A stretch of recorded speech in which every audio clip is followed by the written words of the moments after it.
श्री स्वामी समर्थ. तुम्हा सगळ्यांचे आपल्या चॅनलवर मनापासून स्वागत. आजचा दिवस तुम्हाला शुभ आनंदाचा जाऊ. स्वामींच्या आशीर्वादाने तुमच्या सगळ्या इच्छा पूर्ण होती. स्वामी चरणी प्रार्थना. स्वामी महाराजांची आपल्या हातून खूप छान सेवा घडते आहे, त्यामुळे सगळ्यांनी सेवेच्या संधीचे सोने करा.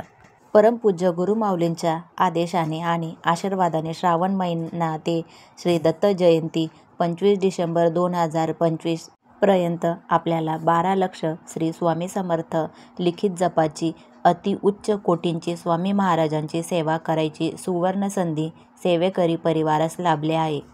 जी सेवा स्वामींनी अक्कलकोटला असताना त्यांचे सदशिष्य बाळाप्पा महाराज यांच्याकडून करून घेतली आणि जपाचा हिशोब घेतला, तीच सेवा आज आपले गुरुवर्य श्री स्वामी समर्थ गुरु माऊली आपल्याकडून करून घेत आहेत. 12 लक्ष जपाने आपले अनेक प्रश्न मार्गी लागणार आहेत, त्यामुळे सर्वांनी 12 लक्ष श्री स्वामी समर्थ सहपरिवाराने एकत्रित जप लिहिला तरी चालेल.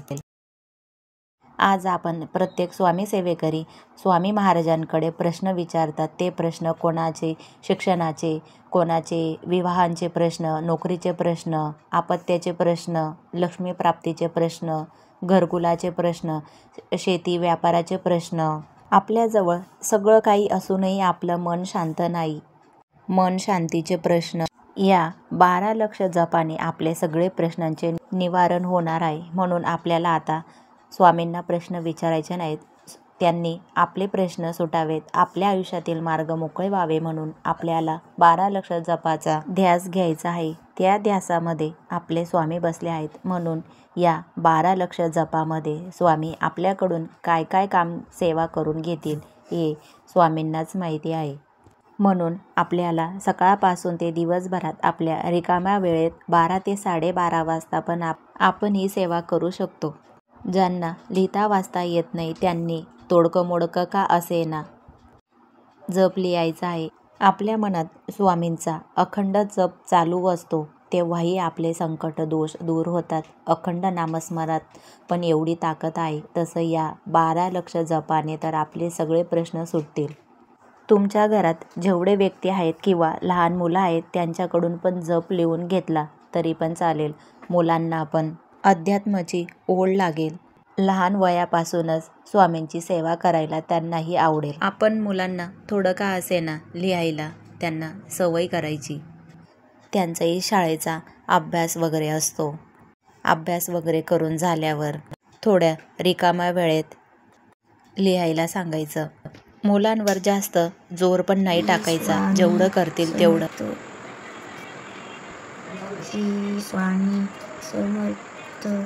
मुलं जेव्हा स्वामींचा मंत्र म्हणून लिहितील तेव्हा त्यांनाही आवडेल लिहायला. माझं 1 पेज लिहून झालं होतं. अक्षर एवढं काही बरोबर नाही, पण जसं आहे तसं स्वामींची सेवा करायची आहे. मिस्टरांना वेळ मिळाला त्यांनी 1 पेज भरून श्री स्वामी समर्थ मंत्र लिहिला. त्यांना 1 पेज लिहायला एवढा काही जास्त वेळ लागला नाही. आपण जसं वहीवर लिहत जाऊ, प्रत्येकी शब्दाला श्री स्वामी समर्थ मंत्र म्हणत जाऊ, असं आपल्याला दिवसभरात वेळ मिळाला तेव्हा जप लिहू. तेव्हा स्वामींचं अखंड नामस्मरण आपल्याकडून होत राहील. आपले बरेच प्रश्न आहेत, ते प्रश्न आपण जप लिहिताना सगळे या वहीत मांडले जातील. म्हणून आपल्याला जास्तीत जास्त स्वामींची जपाची सेवा करायची आहे. स्वामींच्या अखंड नामस्मरणात पण एवढी ताकद आहे. तसं या 12 लक्ष जपाने तर आपले सगळे प्रश्न सुटणार आहेत. आपल्याला या वया तुमच्याकडे जवळपास केंद्र असेल, केंद्रात या वया उपलब्ध आहेत. तुम्ही केंद्रातून या वया घेऊ शकता. ज्यांना जवळपास केंद्र नसेल त्यांनी ऑनलाईन मागवल्या तरी चालतील, पण वही आपल्याला हीच घ्यायची आहे.